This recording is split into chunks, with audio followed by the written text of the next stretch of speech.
Assalamualaikum warahmatullahi wabarakatuh. Bismillahirrahmanirrahim. Alhamdulillahirabbil alamin. Wassalatu wassalamu ala asyrafil anbiya'i wal mursalin wa ala alihi wa sahbihi ajmain. Asyhadu an la ilaha illallah wahdahu la syarikalah wa asyhadu anna Muhammadan abduhu wa rasuluh.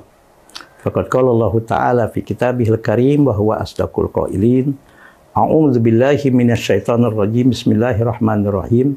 Wa ma arsalnaka illa rahmatan lil alamin. Shadaqallahul azim. Muslimin dan muslimat yang dimuliakan oleh Allah Subhanahu wa taala, wabil khusus pendengar Radio Republik Indonesia Pro 3 FM yang dimuliakan oleh Allah Subhanahu wa taala. Dalam waktu yang sangat terbatas ini, kita sedikit akan berbagi tentang pandangan Islam tentang anti kekerasan. Subhanallah, Islam adalah agama yang jelas-jelas Allah Subhanahu wa taala mengatakan di dalam Al-Qur'an surat Al-Anbiya ayat 107. Wa ma arsalnaka illa rahmatan lil alamin. Tidaklah kami, kata Allah, aku, kata Allah, mengutus engkau, hai Muhammad, menyampaikan risalah kepada umat manusia.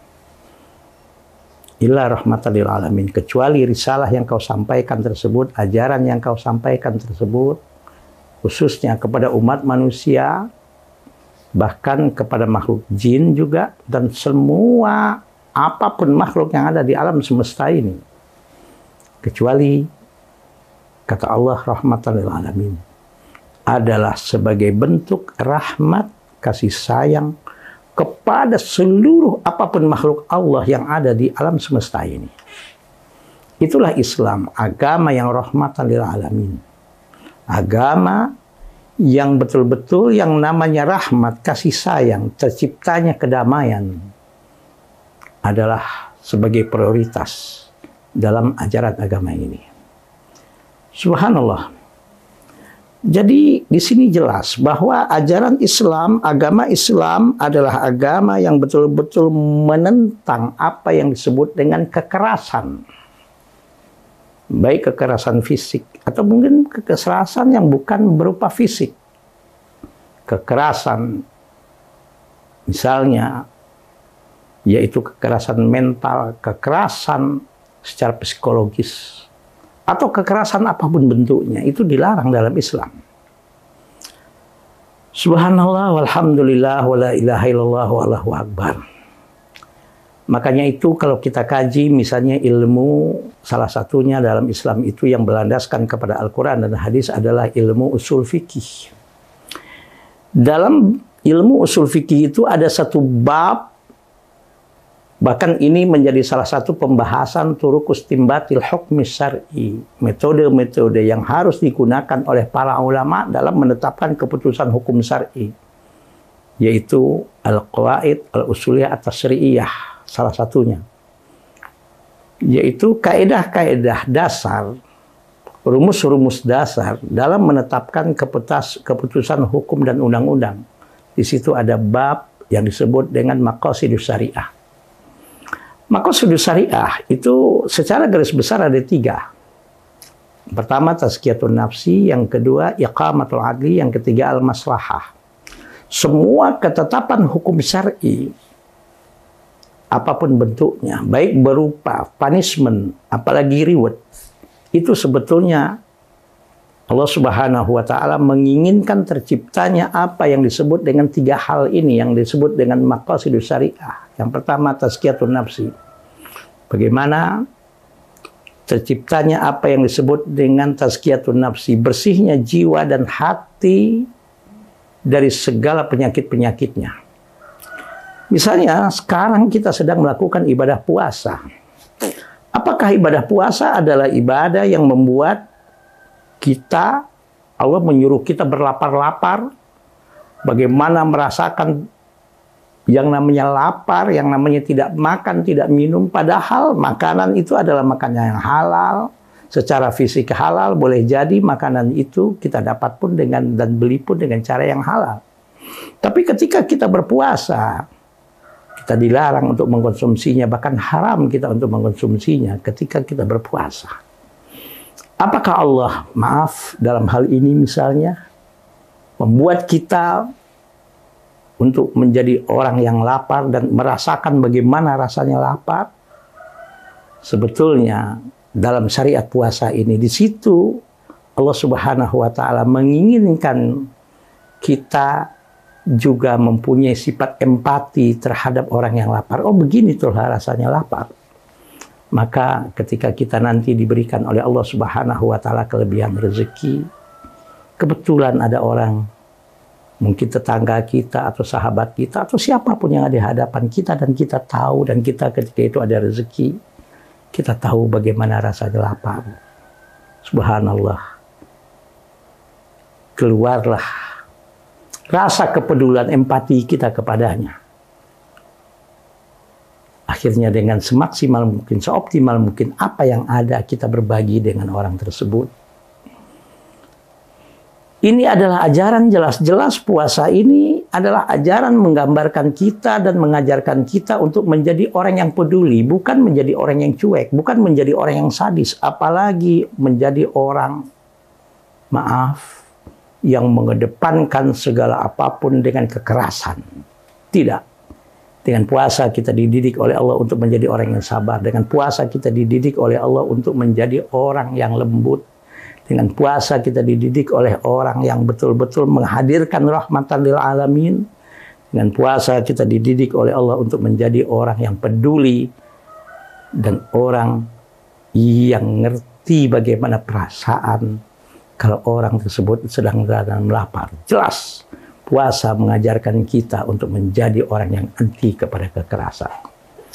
Juga dalam maqasidus syariah yang kedua adalah iqamatul adli, tegaknya keadilan. Adil itu adalah lawan daripada zalim. Artinya kita dilarang untuk berbuat apa yang disebut dengan kezaliman, yaitu memperlakukan orang atau memperlakukan apapun makhluk Allah ini tidak sesuai dengan perlakuan yang semestinya kita perlakukan, yang seharusnya orang itu kita perlakukan. Maaf, misalnya dengan kita menzolimi dia, dengan kita misalnya walaupun menegakkan disiplin, menegakkan hukum, tapi hukum yang tidak terukur, sanksi yang tidak terukur, sanksi yang mungkin bisa jadi menyebabkan cedera, bahkan mungkin, na'udzubillah, bisa nyawa orang lain terancam. Islam melarang hal-hal seperti itu. Allah menyuruh kita untuk menjadi orang yang adil. Allah menyuruh kita untuk menjadi orang yang bijaksana. Allah menyuruh kita untuk memperlakukan apapun, siapapun, apalagi manusia, sesuai dengan perlakuan yang seharusnya kita lakukan orang tersebut secara lembut dan sebagainya. Hukum Islam juga yang ketiga, maqasidus syariah adalah al-maslahah. Lahirnya kemaslahatan, lahirnya hal-hal yang baik, lahirnya hal-hal yang bermanfaat dari kita sebagai seorang muslim. Subhanallah, walhamdulillah. Jadi bagaimana ketetapan hukum syar'i itu melahirkan orang-orang yang soleh dan solehah, yang bertindak, yang mana tindakan itu adalah melahirkan hal yang baik, melahirkan hal yang bermanfaat, melahirkan hal-hal yang positif. Bukan tutur kata yang diucapkannya justru melahirkan konflik, melahirkan fitnah. Bukan ide-ide dan pemikirannya akhirnya merusak cara berpikir orang. Orang bahkan mungkin bisa terprovokasi dengan pemikiran-pemikirannya yang akhirnya bisa terjadi tindakan kekerasan yang tidak bisa dipertanggungjawabkan.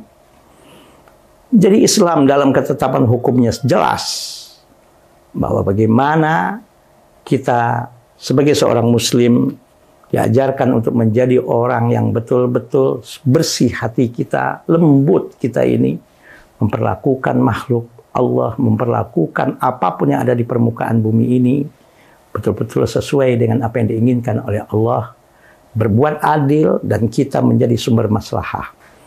Makanya itu Allah Subhanahu wa Ta'ala betul-betul melarang kita untuk melakukan perbuatan-perbuatan yang bisa melahirkan apa yang disebut dengan korban. yaitu melakukan apa yang disebut dengan kekerasan. Makanya itu Allah Subhanahu wa taala benar-benar dalam segala bentuk hukum syar'i jelas. Tidak ada kecuali sebagai bukti rahmatan lil alamin. Nah, mudah-mudahan apapun yang kita sampaikan dalam waktu yang sangat terbatas ini dapat menambah wawasan kita bahwa Islam adalah agama yang betul-betul anti kekerasan. Karena setiap hukumnya pun dapat dibuktikan bahwa Islam itu adalah agama yang syariatnya adalah rahmatan lil alamin. Di situ menghasilkan tazkiyatun nafsi, bersihnya jiwa dari segala apapun yang bisa menyakiti dan bisa merusak jiwa.